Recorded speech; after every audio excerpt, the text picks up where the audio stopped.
मालिक, very welcome to all of you.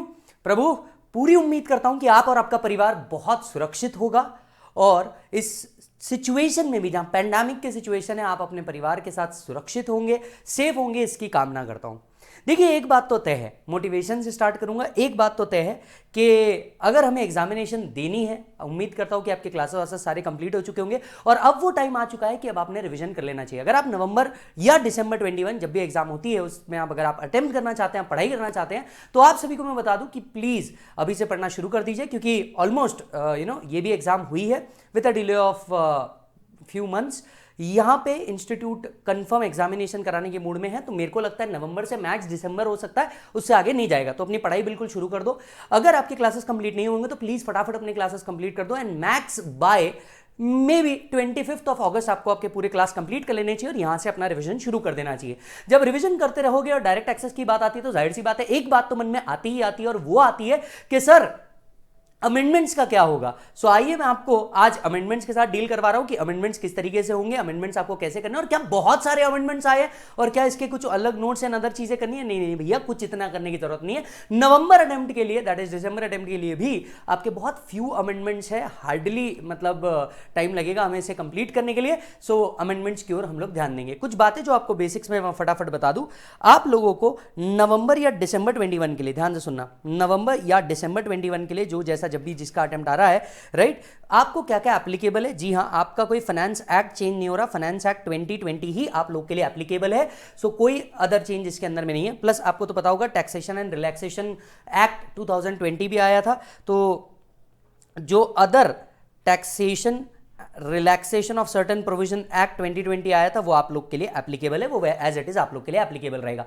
इसके साथ साथ जो भी नोटिफिकेशन या सर्कुलर्स आए होंगे, आपको पता ही होगा, नोटिफिकेशन या circular 6 months before exam are applicable. तो अगर आपका नवंबर या दिसंबर अटेम्प्ट है तो आप लोग के लिए जो भी अप्रैल तक के आए होंगे, राइट, अप्रैल तक के जितने भी नोटिफिकेशन सर्कुलर आए होंगे वो सारे आपके लिए एप्लीकेबल है। अप्रैल 21 तक के वो सारे आपके लिए एप्लीकेबल है।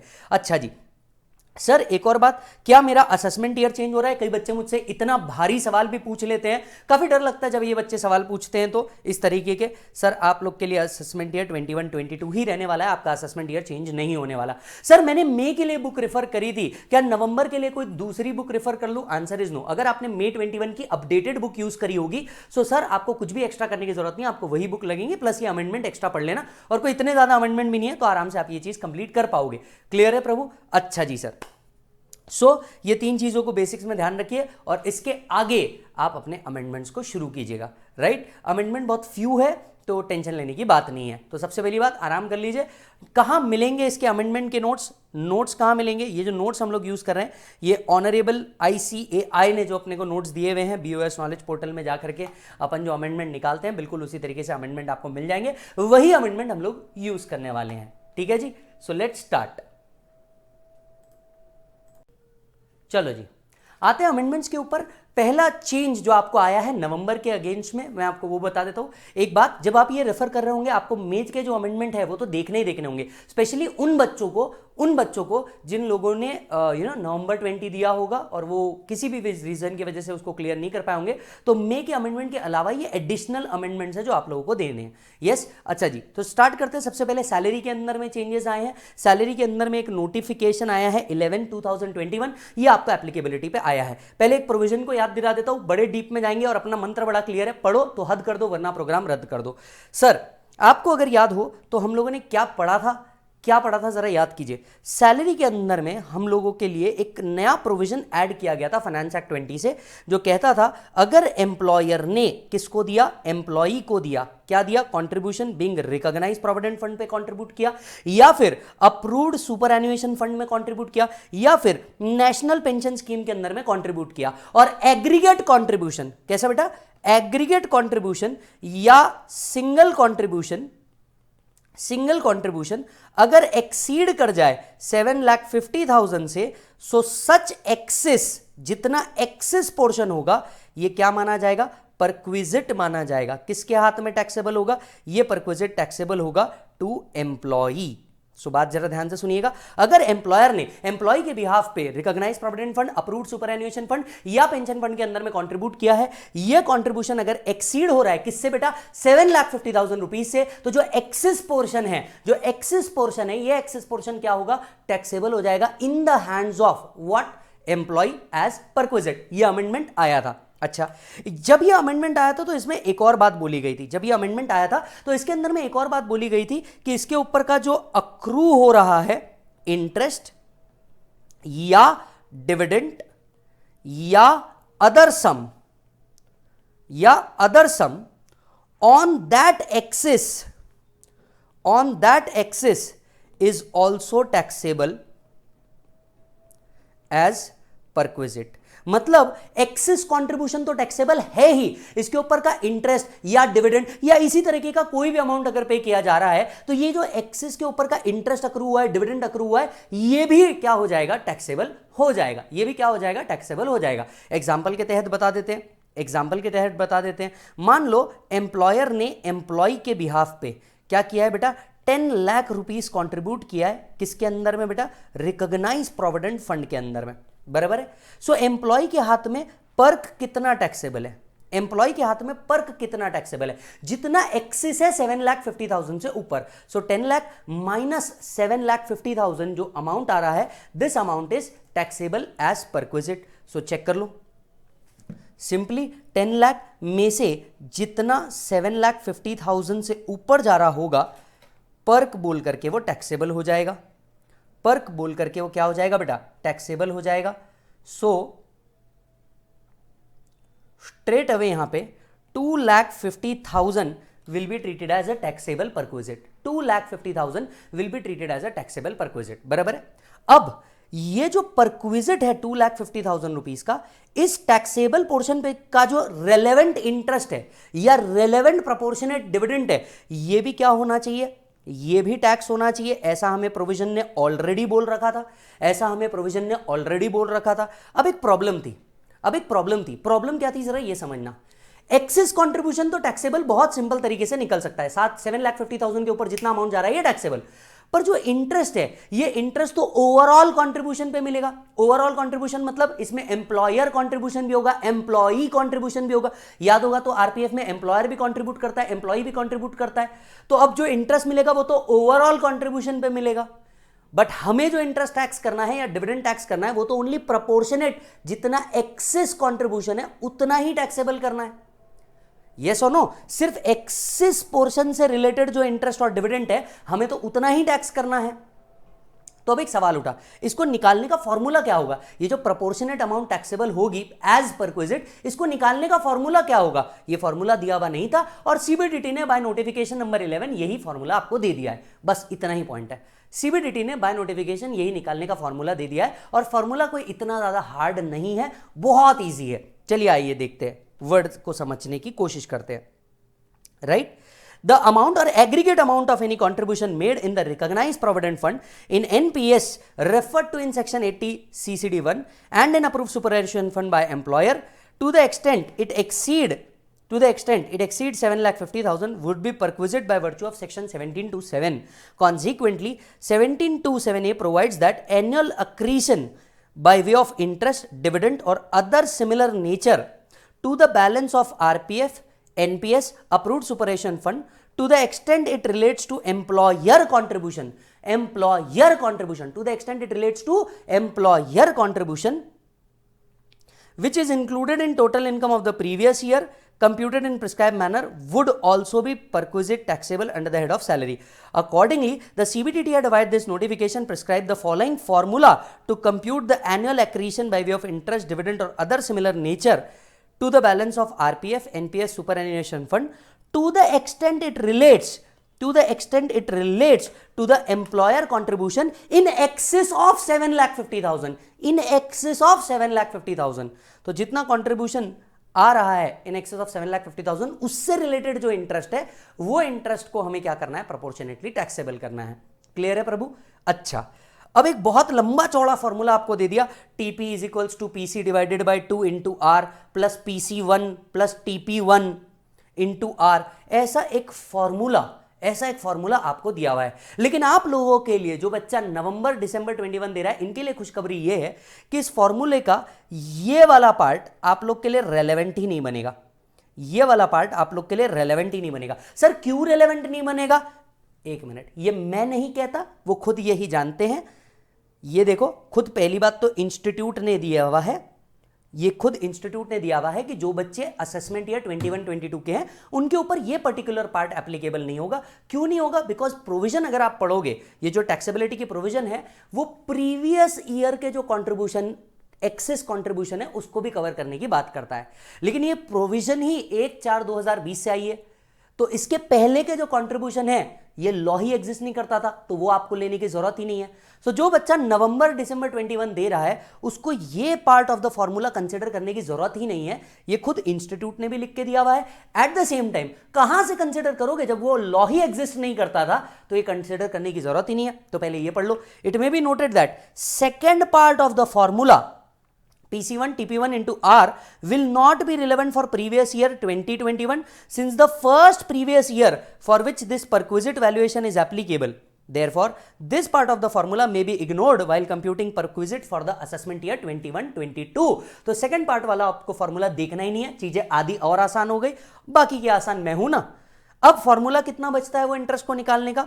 PC डिवाइडेड बाय 2 मतलब एवरेज इंटू R, बस इतना फॉर्मूला आपको याद रखना है। इतना इंटरेस्ट सैलरी में ऐड करना है जब सैलरी निकालते रहोगे किसकी? एम्प्लॉय की, राइट। सो एक्सेस कंट्रीब्यूशन तो ऐड करना ही करना है, जो एक्सेस कंट्रीब्यूशन का इंटरेस्ट या डिविडेंड कंपोनेंट है ये भी ऐड करना है। सो मे बी इसके ऊपर आपको एक फॉर्मूला दिया जा सकता है, क्वेश्चन दिया जा सकता है, एक एमसीक्यू दिया जा सकता है। क्लियर है? सो चलो आओ देखते हैं फॉर्मूला क्या है। अब अपने को सिर्फ इतने ही फॉर्मूला पे वर्क करना है एज ऑफ नाउ। टीपी मतलब क्या? Taxable perquisite. जो भी आपका टैक्सेबल परक्विजिट है वो कितना रहेगा? Taxable perquisite for the current previous year. ये कैसे निकाला जाएगा? इंटरेस्ट का जो पोर्शन है टैक्सेबल पोर्शन, वो कैसे निकाला जाएगा? उन्होंने कहा पीसी डिवाइडेड बाय 2, ये है पीसी। अब पीसी क्या है? पीसी इज सिंपली जो एक्सेस कंट्रीब्यूशन है उसको हम कहते हैं पीसी। बहुत सिंपल शब्दों में, द अमाउंट और aggregate amount of contribution in excess of 7,50,000 to specified fund और the scheme for the previous year. यानी इसको सीधे शब्दों में लिखना है तो वो क्या हो गया? जो भी आपका एक्सेस कंट्रीब्यूशन है उसको हम क्या कहेंगे? पीसी कहेंगे।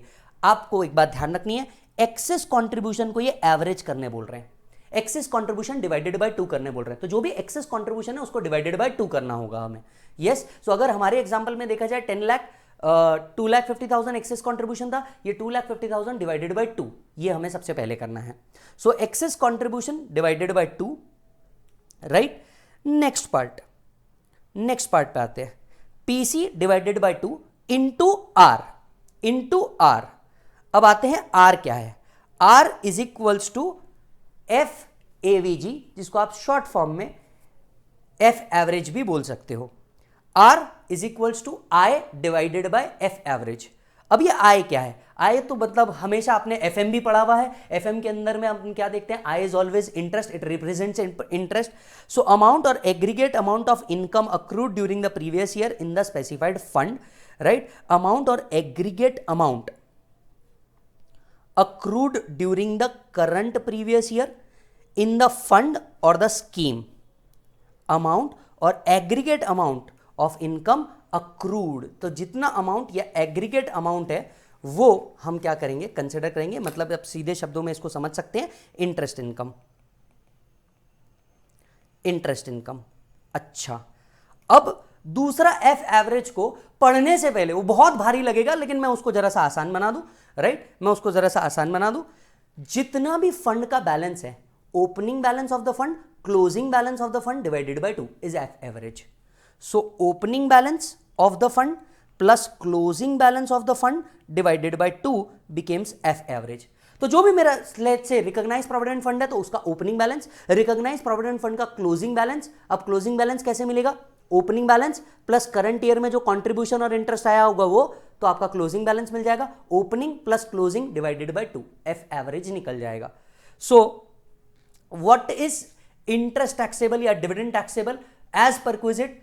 बहुत सिंपल है, PC divided by 2 into R. PC मतलब क्या? पीसी मतलब जो एक्सेस कॉन्ट्रीब्यूशन है उसको डिवाइड बाय 2 कर दो, इंटू आप क्या करोगे? आर करोगे। आर कैसे निकलता है?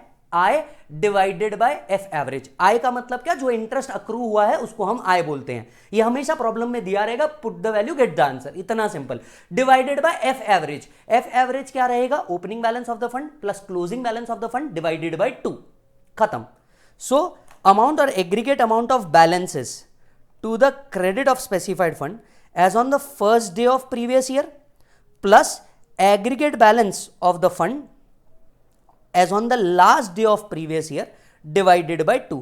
कई बच्चे सेल्फ पढ़ते वक्त ये डिवाइडेड बाय 2 वाला वर्ड भूल जाएंगे, ऐसी गलती मत कर देना, ऐसी गलती मत कर देना। क्लियर है प्रभु? अच्छा जी सर। साथ ही साथ में फॉर्मूला दिया है तो आगे के लिए भी पढ़ लेते हैं, हालांकि आपको ये पढ़ने की जरूरत नहीं है पर आगे के लिए भी पढ़ लेते हैं। PC1 plus TP1 into are.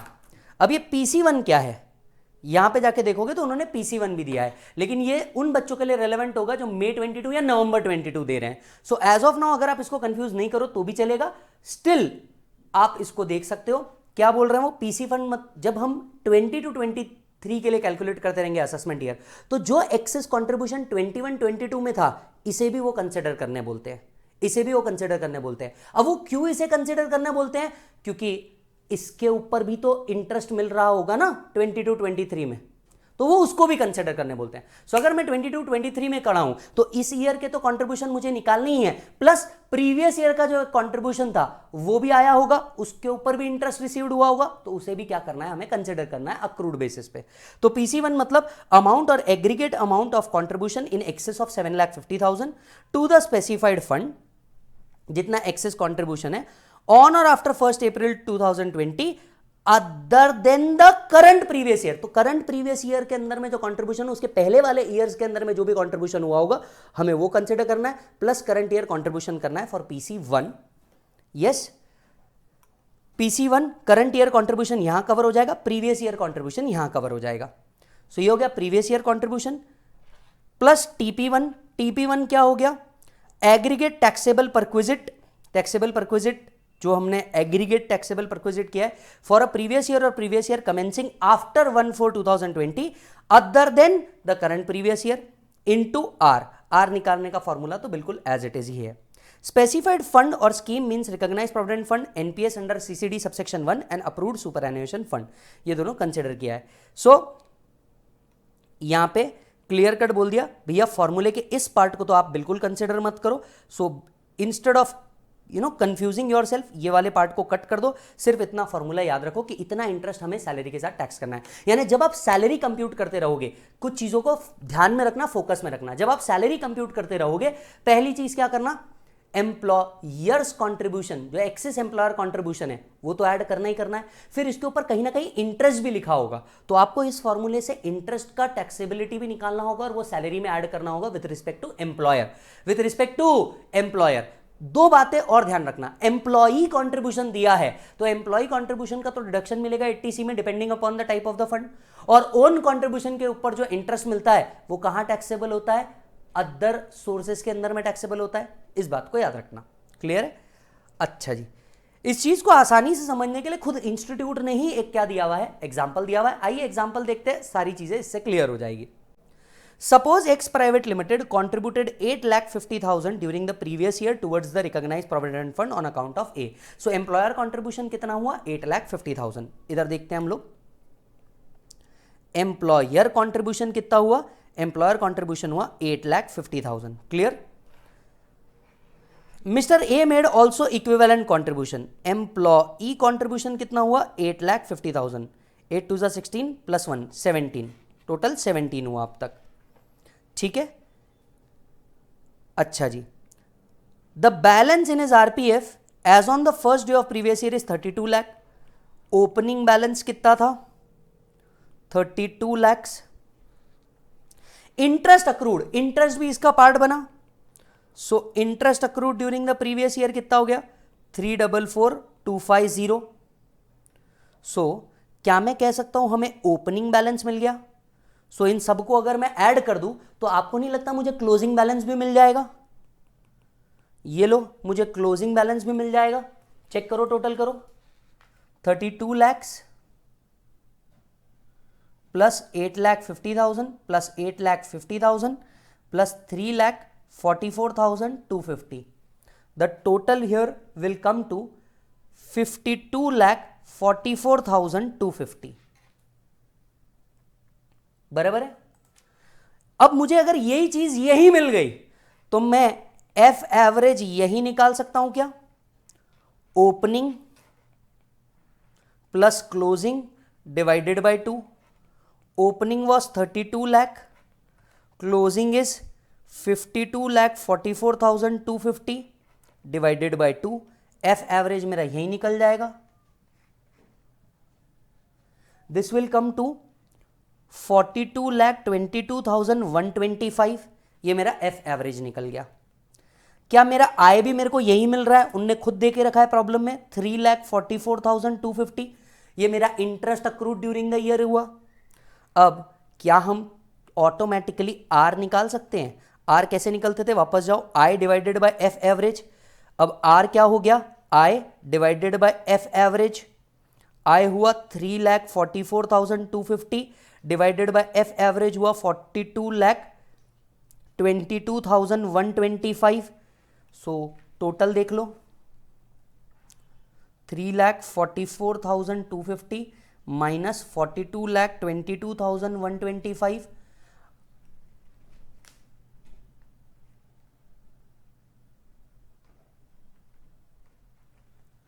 Prabhu this come to 0.08153,477 इस तरीके का कुछ आता है. तो ठीक है, हमें आर तो मिल गया. अब हमें क्या चाहिए? पीसी डिवाइडेड बाय 2 चाहिए. तो जरा पीसी को समझ लेते हैं. पीसी क्या था? इधर आओ. पीसी का क्या मतलब था? जितना एक्सेस कंट्रीब्यूशन हुआ है. अब एक्सेस कंट्रीब्यूशन कितना था? प्रॉब्लम में हम लोग देखें तो 8,50,000 था. कितना ऊपर है 7,50,000 से? 1 लाख. सो पीसी आ गया हमारा 1 लाख डिवाइडेड बाय 2, मतलब पीसी आ गया हमारा 50,000. अब परक्विजिट कैसे निकाला जाएगा? परक्विजिट का मतलब इन्होंने नाम क्या देने बोला है परक्विजिट को? टीपी. ठीक है, सो हमारा टीपी टैक्सेबल परक्विजिट कितना आ गया? PC into R, PC divided by 2 into R. So ये आ गया 50,000 इंटू 0.08153. सो टैक्सेबल परक्विजिट हो गया 4076.7. राउंड ऑफ कर दो, राउंड ऑफ कर दो तो 4077 मेरा टैक्सेबल परक्विजिट हो गया. ये टैक्सेबल परक्विजिट जब हम सैलरी कंप्यूट करते रहेंगे, एम्प्लॉय के सैलरी में ऐड करना है, एम्प्लॉय के सैलरी में ऐड करना है. तो चलो देख लेते हैं ऐसा ही कुछ उनने भी निकाला है क्या. सबसे पहले हमारा आंसर मैच हो गया, दैट इज टैक्सेबल परक्विजिट 4077 आ गया हमारा राउंड ऑफ करके. ठीक है, अब यहां पे उन्होंने पीसी क्या लिया? एक्सेस कंट्रीब्यूशन 1 लाख आया, दैट इज 8,50,000 माइनस 7,50,000. पीसी निकल गया. R is equals to I divided by F average. I क्या है? 3,44,250. बराबर. एफ एवरेज क्या है? Opening plus closing divided by 2. हमारे पास ओपनिंग यहां था, क्लोजिंग यहां था. So opening plus closing divided by 2, यह आ गया 42,22,125. सो बस काम खत्म. यहां पे हमारा आर निकल जाता और I that is PC into R divided by 2 हमारा क्या निकल जाएगा बेटा? टैक्सेबल इंटरेस्ट, डिविडेंड और अदर सम निकल जाएगा. क्लियर है? तो बहुत इजी है, बहुत ज्यादा इजी है. तीनों डिटेल्स प्रॉब्लम के अंदर में हमेशा दी होगी. Just put the value get the answer. इतना सिंपल होगा. तीनों चीजें हमेशा प्रॉब्लम के अंदर में दी होगी. Just put the value get the answer, that's it. इसके अलावा कुछ भी नहीं करना. बराबर है. और सेकंड पार्ट ऑफ द फॉर्मूले को तो बिल्कुल मत याद रखना. सेकंड पार्ट वाले फॉर्मूले को तो बिल्कुल मत याद रखना, वो आपके काम का है नहीं. इस साल नवंबर दिसंबर अटेम्प्ट जो दे रहे हैं उनके वो बिल्कुल काम का नहीं है. ठीक है प्रभु? Is that done? चेक कर लो.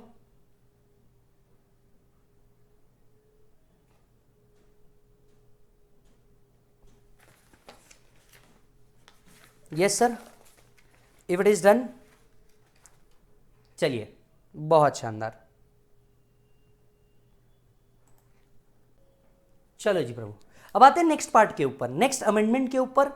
पीजीबीपी से रिलेटेड ये अमेंडमेंट है। हालांकि ये अमेंडमेंट मेरे को नहीं लगता फाइनल लेवल पे इतना ज्यादा रेलेवेंट बनेगा, बट स्टिल आप एक बात, इसको केस स्टडी बना करके पूछा जा सकता है, केस स्टडी के ऊपर नहीं बनाया जा सकता। हम सभी लोग जानते हैं 44AB।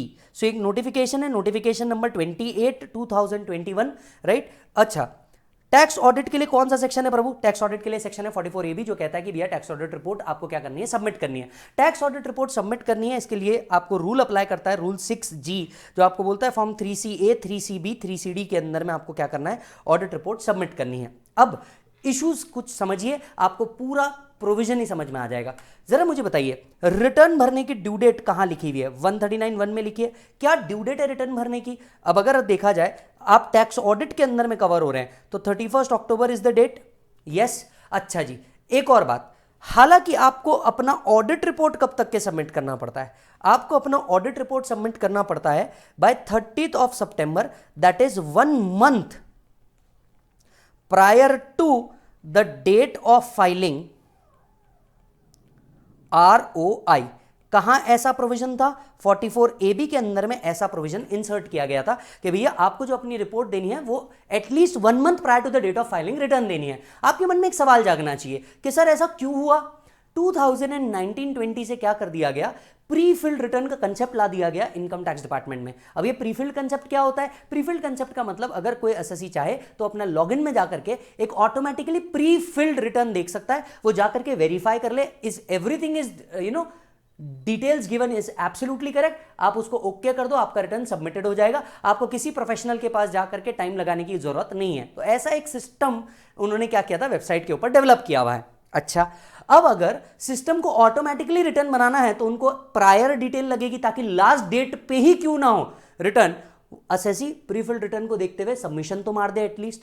अब यहां पे क्या किया गया, एक प्रॉब्लम अराइज हुआ। प्रॉब्लम किस एंगल पे अराइज हुआ? प्रॉब्लम अराइज हुआ कि अब आप ऑडिट रिपोर्ट तो कब दे देते हो? 30 सितंबर को दे देते हो। ऑडिट रिपोर्ट आप कब दे देते हो? 30 सितंबर को दे देते हो। यहां से रिटर्न फाइलिंग के डेट में 1 महीने का डिफरेंस आता है। अगर हम कुछ प्रोविजन पढ़ें सेक्शन 40 से लेके 43B, या स्पेसिफिकली सिर्फ 43 की भी बात करूं तो 43 बोलता है certain payments are allowed only if they are paid on और before the date of filing return of income. बराबर है, ऑन और बिफोर। जैसे गवर्नमेंट ड्यूज हो गए, आपने रिटर्न भरने से पहले दिया तो, इंटरेस्ट हो गया आपने रिटर्न भरने से पहले दिया तो ये अलाउड है, otherwise it will be allowed in the year of payment. अब सपोज कीजिए कोई एसएससी है जिसका interest on borrowed capital due है, जिसका interest on borrowed capital due है, और ये कब पे करता है? ये पे करता है लेट्स से 3 अक्टूबर को। अब प्रॉब्लम क्या है, 43B के हिसाब से ये पेमेंट तो अलाउ हो जाएगा, लेकिन जब ऑडिटर ऑडिट रिपोर्ट बना रहा होगा, जब प्रोफेशनल ऑडिट रिपोर्ट बना रहा होगा, वो तो इसको डिसअलाउ कर दिया होगा क्योंकि आपने उस डेट तक के इसको पे नहीं किया होगा। अब एसएससी उस प्रोफेशनल के पास जाता था, उसको बोलता था सर इसको तो अलाउ करो, मैंने तो इसको पे किया है, आपने इसको डिसअलाउ कर दिया है।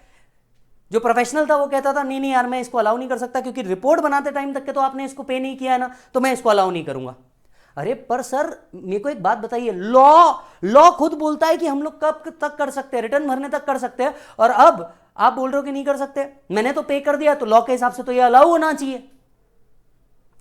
सर देखिए, मैं ऑडिटेड रिपोर्ट ऑलरेडी फाइनल कर चुका हूं, और जब मैं ऑडिट रिपोर्ट फाइनल कर चुका हूं तो इसका स्कोप थोड़ा सा लिमिटेड है क्योंकि हमारे पास रिवाइज ऑडिट रिपोर्ट सबमिट करने का कोई प्रोविजन ही नहीं है। अरे देखिए, तो रिपोर्ट में अगर गलती हो जाती होगी तो फिर क्या करते होंगे आप लोग? ऐसा नहीं है ना सर, ये भी तो एक गलती है, गलती सुधारिए। सर आप बात समझिए, मेरे को कोई प्रॉब्लम नहीं है, चलिए मैं आपकी रिपोर्ट चेंज भी कर दूं, पर ये सबमिट ही नहीं हो पाएगी क्योंकि ऐसा कोई ऑप्शन दिया ही नहीं हमको।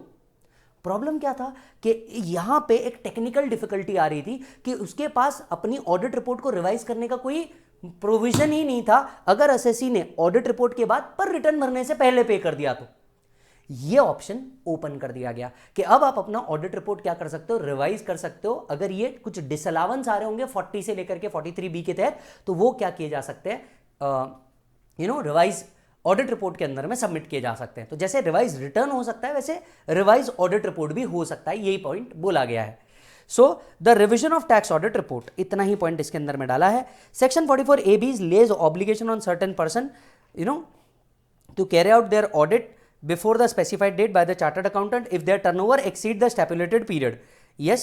अच्छा जी, सो CBDT has wide this notification amended Rule 6G to provide that the audit report furnished may be revised by person by getting revised audit report from a chartered accountant duly signed and verified by such chartered accountant if there is payment by such person after furnishing report which necessitate recalculation after furnish of report which necessitate recalculation or disallowance under section 40 or 43B. The said revised audit report has to be furnished before the end of relevant assessment year. अब यह audit report कब तक के दी जा सकती है? Revise audit report can be submitted up to the end of relevant assessment year. It can be submitted up to the end of relevant assessment year. तो case law को बना करके आपको इसको पूछा जा सकता है, दैट्स इट.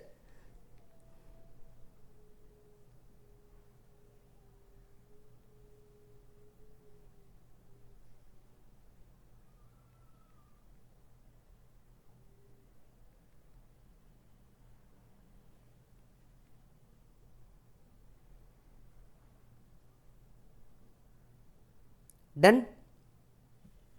चलो, सो ये था दूसरा पार्ट. तीसरा पार्ट आया है, ये रूल 114E के अंदर में आया है. क्या पार्ट आया है, पहले मैं आपको इसका बैकग्राउंड बता देता हूं तो आपको बहुत अच्छे से समझ में आ जाएगा.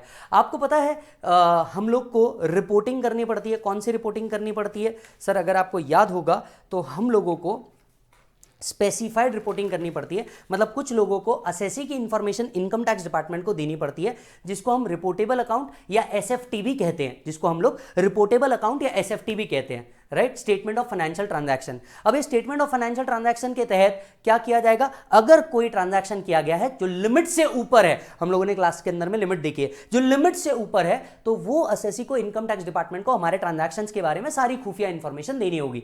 यस. अच्छा, अब क्या हुआ जरा ये समझिएगा. वही प्रीफिल्ड रिटर्न जो था, इसके अंदर में अब कैपिटल गेन, डिविडेंड और इंटरेस्ट इनकम की भी डिटेल ऑटोमेटिकली सिस्टम कंप्यूट करके देगा. मतलब पहले ये नहीं था, क्योंकि ये इनकम ऐसी इनकम है जो सर्टन नहीं है, अनसर्टन है. कैपिटल गेन को आप पता नहीं कर सकते कि कितना आएगा. इंटरेस्ट और डिविडेंड की अनसर्टेनिटी है. अब ऐसी इनकम पहले प्रीफिल्ड में आती नहीं थी, लेकिन पिछले साल 2020 के अंदर में क्या किया? प्री फिल्ड रिटर्न के साथ साथ कैपिटल गेन, इंटरेस्ट और डिविडेंड इनकम को भी प्री फिलिंग के अंदर में डाल दिया. उन्होंने कहा कि सिस्टम ऑटोमेटिकली कंप्यूट करेगा. अब उसके लिए उसको चाहिए होगी इंफॉर्मेशन, और इंफॉर्मेशन देगा कौन? तो यहां पे कुछ लोग और ऐड किए, बताए गए कि भैया ये लोग भी क्या प्रोवाइड करेंगे? इंफॉर्मेशन प्रोवाइड करेंगे. सो सीधे शब्दों में आपको बताऊं तो यहां पे क्या बोला जा रहा है? यहां पे बोला जा रहा है इन लोगों को भी एडिशनल इंफॉर्मेशन किसको पहुंचानी होगी? इनकम टैक्स डिपार्टमेंट को पहुंचानी होगी. प्रिंसिपल डायरेक्टर जनरल सिस्टम्स को पहुंचानी होगी under the same route. Check कीजिएगा. Section 285BA imposes an obligation on the specified person to furnish the statement of financial transaction or reportable account. This section also provides for furnishing a statement by prescribed reporting financial institution in respect of specified financial transaction to the prescribed income tax authority. Yes, so CBDT has wide notification expanded the rule 114E for the purpose of pre-filing of return of income. Accordingly, sub-rule 5A has been inserted to provide that information relating to capital gain on transfer of listed security, units of mutual fund, dividend income, interest income shall be furnished by a person mentioned in column number 3 in such form, at such frequency, in such manner as may be provided by principal director general systems और director general income tax as the case में भी with the approval of CBDT. तो अब क्या करना है? इन लोगों को ये इंफॉर्मेशन किसको देनी है? इनकम टैक्स डिपार्टमेंट को देनी है. बस काम खत्म. किस किस को रिस्पॉन्सिबिलिटी डाल दी? किसी भी रिकॉग्नाइज्ड स्टॉक एक्सचेंज को इंफॉर्मेशन देनी है, कोई डिपॉजिटरी इंफॉर्मेशन देगा, रिकॉग्नाइज क्लियरिंग कॉर्पोरेशन इंफॉर्मेशन देगा, registrar to share transfer agent ये इंफॉर्मेशन देगा. किस बात की information? Capital gain on transfer of listed security and mutual fund. जो लिस्टेड सिक्योरिटी या म्यूचुअल फंड क्या होंगे? ट्रांसफर होंगे, तो उस पर कितना कैपिटल गेन आया है, इसकी इंफॉर्मेशन इन लोगों को किसको देनी है? इनकम टैक्स डिपार्टमेंट को देनी है in prescribe form and prescribe manner. Second, अगर कोई कंपनी है जो डिविडेंड दे रही है तो कंपनी क्या करेगी? इंफॉर्मेशन देगी इनकम टैक्स डिपार्टमेंट को कि हमने इतना इतना डिविडेंड पे किया है.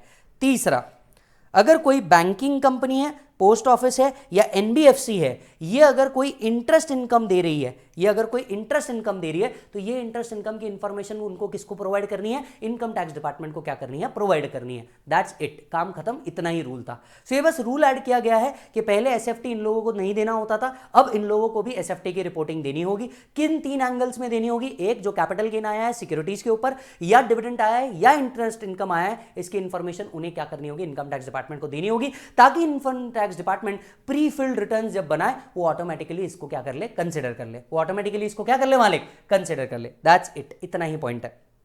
सो पॉइंट बड़ा क्लियर है कि अगर एसएफटी देना है, ये लोग भी एसएफटी देंगे ताकि इनकम टैक्स डिपार्टमेंट के पास इंफॉर्मेशन पहुंच जाए। यहां पे चीजों के सर्टन मीनिंग लिखे हैं, लेकिन इनके मीनिंग आप नहीं लर्न करोगे तो भी चलेगा। इनके मीनिंग है, यहां इनके मीनिंग नहीं भी याद करोगे तो भी चलेगा, कोई टेंशन नहीं है। डायरेक्ट एक्सेस के amendment for the purpose of November December over. अब आते हैं इंटरनेशनल टैक्स के अमेंडमेंट। इंटरनेशनल टैक्स में सिर्फ टीपी में अमेंडमेंट बोला है इन्होंने। इंटरनेशनल टैक्स में सिर्फ टीपी के अंदर में अमेंडमेंट बोला है। अब ये टीपी के अंदर का भी अमेंडमेंट बहुत छोटा सा है, बहुत ईजी सा है। अच्छा, आपको याद होगा जब हम लोग ट्रांसफर प्राइसिंग पढ़ते हैं तो सेक्शन 286 के तहत कंट्री बाय कंट्री रिपोर्टिंग पढ़ते हैं। क्या पढ़ते हैं बोलो जल्दी से? कंट्री बाय कंट्री रिपोर्टिंग पढ़ते हैं। कंट्री बाय कंट्री रिपोर्टिंग के अंदर में क्या किया जाता है? पूरे ग्रुप का इंफॉर्मेशन दिया जाता है, पार्ट ए पार्ट बी वो सब भरा जाता है। याद आ रहा है? पार्ट ए पार्ट बी आपको पूरा का पूरा सबमिट करना होता है। और अगर आपको नहीं पता है तो मैंने बूस्टर डाला हुआ है, बूस्टर के अंदर में जबरदस्त रिविजन करवाया हुआ है, वो प्लीज जाकर के देख लेना, ठीक है? अच्छा, नाउ द पॉइंट इज, आप जैसे ही क्या करते हो, कंट्री बाय कंट्री रिपोर्टिंग करते हो, क्या हर एक को कंट्री बाय कंट्री रिपोर्टिंग करने की जरूरत है? Answer is no, right. अगर ओवरऑल ग्रुप रेवेन्यू एक लिमिट से ऊपर जाता है तो ही आपको कंट्री बाय कंट्री रिपोर्टिंग करने की जरूरत है। अब ये ओवरऑल लिमिट कितनी थी? 5500 करोड़। ओवरऑल लिमिट कितनी थी? 5500 करोड़। अब क्या अमेंडमेंट आया है? अमेंडमेंट ये है कि ये 5500 करोड़ को उनने लिमिट बढ़ा करके 6400 करोड़ पे ट्रांसफर कर दिया है। काय पे ट्रांसफर कर दिया है? 6400 करोड़ पे ट्रांसफर कर दिया है। ये पहला अमेंडमेंट है, चेक कीजिएगा। Amendment in rule 10DB with respect to prescribe income tax authority and threshold for applicability of CBC reporting in rule 10DA, right? अच्छा जी, as per 286 subsection 7 country by country reporting, the provision shall apply in respect to an international group if the consolidated group revenue as reflected in consolidated financial statements for the accounting year preceding such accounting year is above the prescribed threshold 5500. The threshold has been increased from 5500 crore to 6400 crore wide notification with effect from 1/4/2021. तो पहला amendment क्या आया है? यहां पे first amendment आया है that threshold for CBC increased from 5500 to 6400 crore. ये पहला चेंज आया है।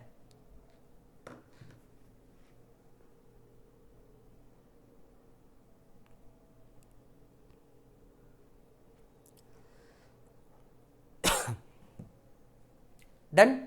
अब आते हैं दूसरे पार्ट पे। डन।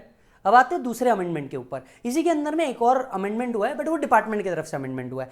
पहले ये जो रिपोर्ट जाती थी, ये जाती थी director general of income tax risk assessment को, राइट। अब उन्होंने चेंज करके बोल दिया है कि भैया ज्वाइंट डायरेक्टर के पास क्या आएगी? ये रिपोर्ट जाएगी।